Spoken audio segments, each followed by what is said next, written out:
Michael K. DeRosa, is passionate in working with those who are disabled in order to empower them. He helps them become aware of their own uniqueness and giftedness while helping others build better bridges into this community. He wants both groups to richly benefit from these connections. He has volunteered in nursing homes for just over 30 years. Wow. He's currently on the board of directors for Johnny and Friends. It's a ministry to the disabled and to their families. And Michael is presently working in the field of mental health. He says the only way that life can get better for him is for him to become a twin. I love it. Michael, how are you doing today? I'm doing really well, Nathan, and I, like Pierce, am so grateful that you're giving us this opportunity to do our first webinar. I'm pumped. I really am. Hey, so am I. Why don't you take it away for us? Okay, well, I do want to ask, though I saw Pierce's slides, okay, and heard his voice, okay, wanted to ask if anyone out there is having problems with seeing the slides or hearing my voice. If you are, just please type in the chat box. Nathan is moderating all that. Great, I see that, Jennifer. Thank you very much. Great. Okay. Well, this is a picture of me, and my website's down there. If you want to click on it and grab it, great. I'm just going to move right to the second slide, and these are notes. I made up some class notes for you, and they're free to download, and everything you see here in the webinar, at least most of it and some more, you'll have access to. You'll be able to peruse them at your leisure. There'll be links there which you can follow to contact me, to ask me questions. I have some links also on resources that I'm going to get to at a little bit later. Now, the 3 steps to living successfully, just to boil it down so you get a better handle on where we're going on this journey tonight, is that I want to help you to become more aware of who you are, of what you have, in order for you to just live out a life of success or contentment. I want to do that with 3 steps, and I'm just going to go through these 3 steps somewhat quickly, but then come back and step back to give you a more specific snapshot. So the first step here is focus. I want to help you to focus on who you are. And what I've done, I've used these steps for my own self, and they're applicable, I believe, to everyone. And so I'm just sharing with you what my journey, in hopes that I can make your journey a little bit easier. So first step is focus. Second step is fight. Know your difficulty, fight them, hang in, and keep going. Last step is freedom. Oh my, we all like to have freedom. So let me just back up and go to the first step, and that is understanding yourself. Understanding yourself. I am here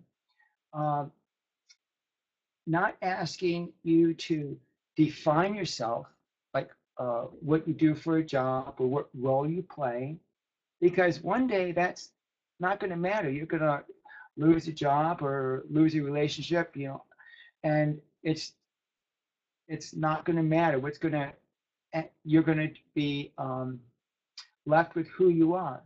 Now, this has been, and it continually is painfully made aware to me whenever I go into nursing homes and talk with people. I ask how they're doing, and we talk, and as we converse, they tell me that they can't do like playing the piano in church anymore. They can't make the bread they used to. Their friends have all gone, and they're crushed, and my heart breaks for them. And what's happened to them is that they are equating their value in life with their productivity, and right at that time, their productivity is zilch. Oh, my friend, if I can spare you that grief to not come to that time in your life when you're equating productivity with value, I will have considered my life well spent. So first step, understand yourself. Second step is focus on your struggle. And what this is all about is to realize that none of us are perfect. Okay? We're not. And if anybody has this thought that they are, then just go ask a close friend if they know anything that maybe you have a little struggle with, and it works for me and it may work for you. They're probably going to tell you. So focus on that struggle of yours. Now, for instance, if you may really like to do auto mechanics, but you may not be good at changing the oil in your car, or you may want to be a brain surgeon, but you don't do well in math or science, and you're not very able with your hands. You have two left thumbs. Well, no offense, but I want to take my car to somebody who's going to fix it right the first time, and I definitely don't want to hand you over my brain. I only got one and I want to keep it. So that is a struggle. We need to own up to what our struggle is, and realize, and this is something that really was it was a blessing to me, when you realize that very struggle that you have could become a stepping stone to helping you realize who you are. For me, it was speech impediment. Oh, I had a severe speech impediment, and I was put through the ringer throughout my schooling, through until junior high, and I knew I couldn't become a speaker, a singer, whatever. I know I'm doing it now, but I really struggled. Sorry about that. I just hit the wrong button. Let me go back. Oh, there we are. So I need to develop, out of necessity, a lot of patience with others and with myself, not get bent out of shape. And I also needed to develop just the ability to take what was taught me and to break it down even more. So out of necessity, I became a very patient person and very adept at teaching people who are very slow. And so that's impediment of mine, that struggle, I saw as a gift from God. It was a dream He placed in my heart, and now I am just delighted in helping those a little bit to maybe ease their burdens a little bit more. So I want to show you this quote here I got from Dr. Seuss. I love Dr. Seuss. Simple yet profound. Just give you a chance to read that.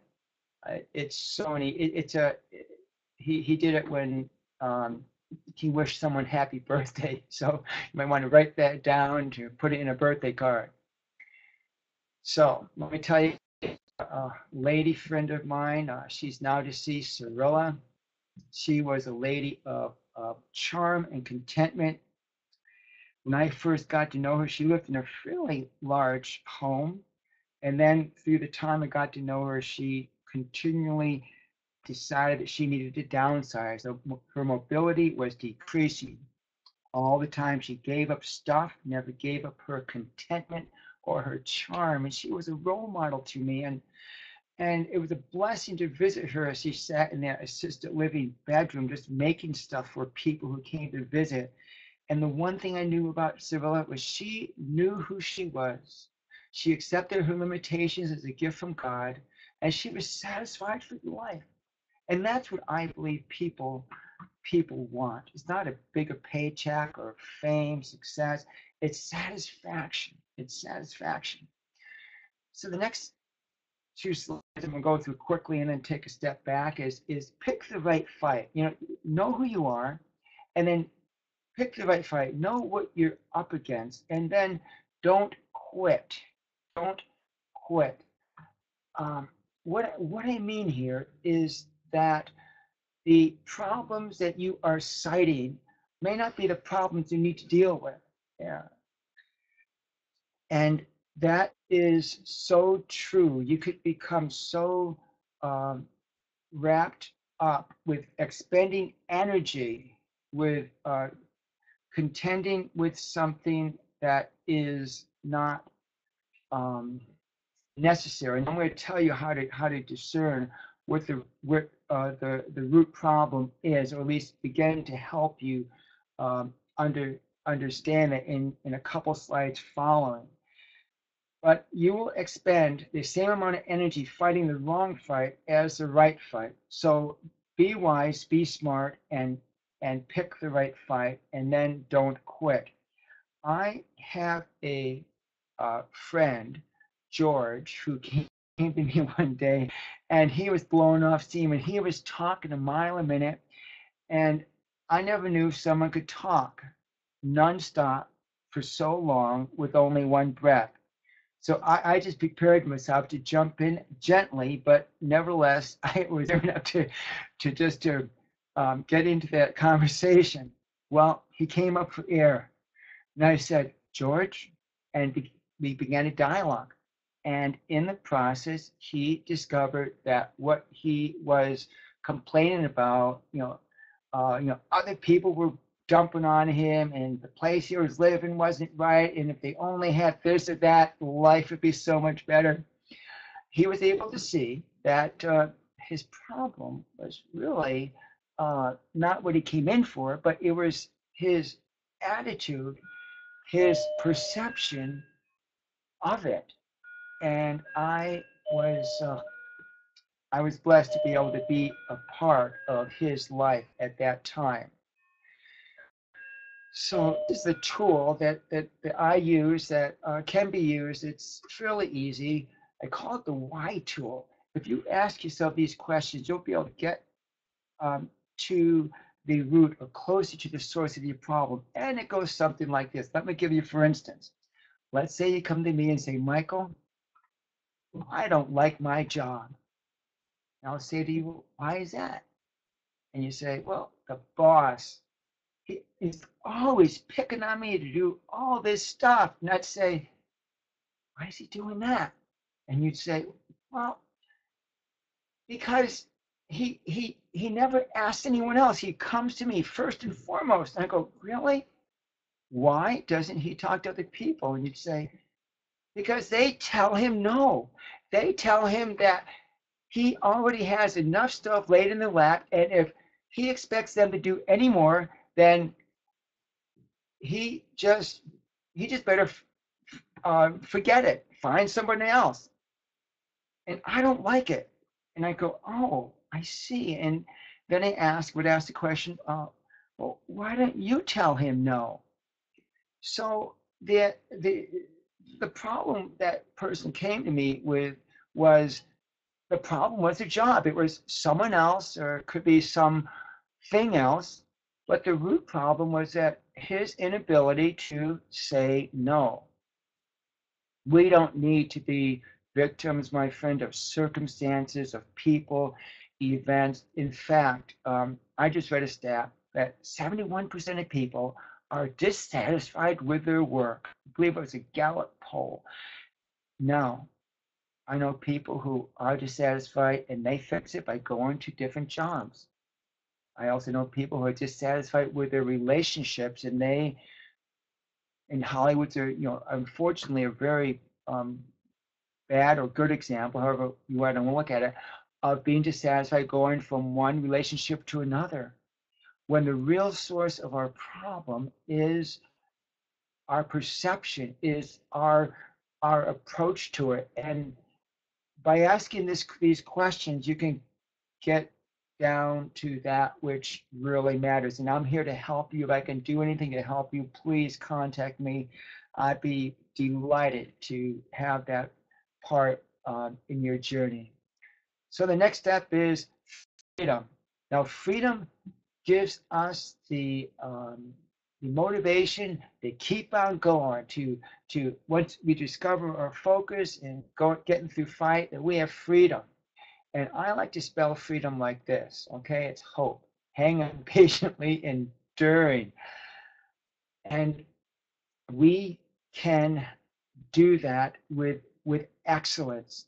Hope is that thread that weaves through our life that I believe God has placed here for us to go from where we are to realize the dream He has placed in our heart. And I know beyond a shadow of a doubt, He has placed a dream in each one of us, something that puts a fire in our belly, a song in our mouth, light in our eyes to get up each and every morning. Like I said, if life could get better for me, I'd be a twin. Oh, I do go through struggles. I don't want you to think otherwise. I do get headaches, but you know what? I want to trade them for the world. I enjoy what I'm doing. I enjoy the people I'm with, and I will keep on doing it. So hope, hang on, patiently enduring. The next slide is about Neil, a man who has depression, and yet one day he found some hope. He could be a person who is a part of the doom and gloom club. You say, I'm going to give you dollars, he'd want $5. Well, one day he called up and Jim talked to him, and Jim simply said, Neil, I miss seeing you. Where you been? Well, you could almost sense that his eyes lit up, and it gives his voice, the affect went up a little bit. He said, really? Well, we'll just see about that. He found some hope. And the hope he found is a hope that we all can find. And more important than someone else finding hope for us, though that's a start, is to realize that we need to find that hope that God has given us. Other people can have dreams for us. They can be good dreams, good intentions. And yet, if we don't own that, there's someone else's dreams for us, and it's not going to set. Sooner or later, it's going to fall off. We need to find that dream that was birthed in us since the beginning of time. And Neil found some hope that day. So on a scale of 10, grade yourself. How much hope do you have that you can actually live a successful life? That you can actually live a contented life. Be honest with yourself. If you're 1, if you're 10, great. And again, if you want to contact me, I will help you with all I got to bring it up just one more step at least. So going through the 3 steps again, focus, you can do it, and fight. Don't give up. And freedom, that is yours, my friend. That is yours. This is a statement. It's a scripture that I love, and it basically tells me that I can do it. I can do it. And not just I, but you can do it. And not just because we have strength in ourselves, but God created us to be strong, to stand strong. And I'm delighted today that that I know that in my heart. Oh, I'm delighted that God loves us that much. Here's some resources I was telling you about. First one is person-centered planning. This is for people who really like timelines. And if you are disabled, it's more not appropriately for you, but you can more easily integrate with it. And to talk about disabilities, as you know, I am passionate about disabilities, and maybe you don't have a disability, but let me put your mind and heart at ease. I don't define disabilities as society does, as mental or physical or developmental. No, I define disability like this: no one is completely independent. John Donne said, "No man is an island entirely to himself," and so because we are not able to be dependent, we are needing others. We are disabled. We don't have the ability to do it ourselves. So do you see that connection there? I'm using disabled in a broader sense because it's my desire to do it on my blog to level the playing field, to show that there are more similarities between those with disabilities and those with not, that we have a lot to learn from one another. For instance, blind people can't see, but how many times did your wife or husband or child say, hey, didn't you see that over there? So let's give you a little insight of what type of articles I write. Next resource, free worksheets on success building. They're at my site. They're free today. And I'm kind of torn with the idea of maybe putting a price on them a little bit later. But right now they're free. Use them, share them. I just want to help, okay? Click on that link or click on the link in my notes. Last one is Living on Purpose. It's an article about finding a purpose in your life. If you want to kind of boil this webinar down, read the article, okay? It's great. And lastly, there it is. I'll give you time. Check that box. Come to me. Talk to me. Connect with me. I'd love to hear from you. And lastly, subscribe to my blog. I'd love to have you with the journey. I think I write motivational, inspirational, challenging articles, sometimes funny, and I would appreciate your input. So subscribe, and I will welcome your participation. Well, that's about it. I think my time is about done. Again, that's a picture of me.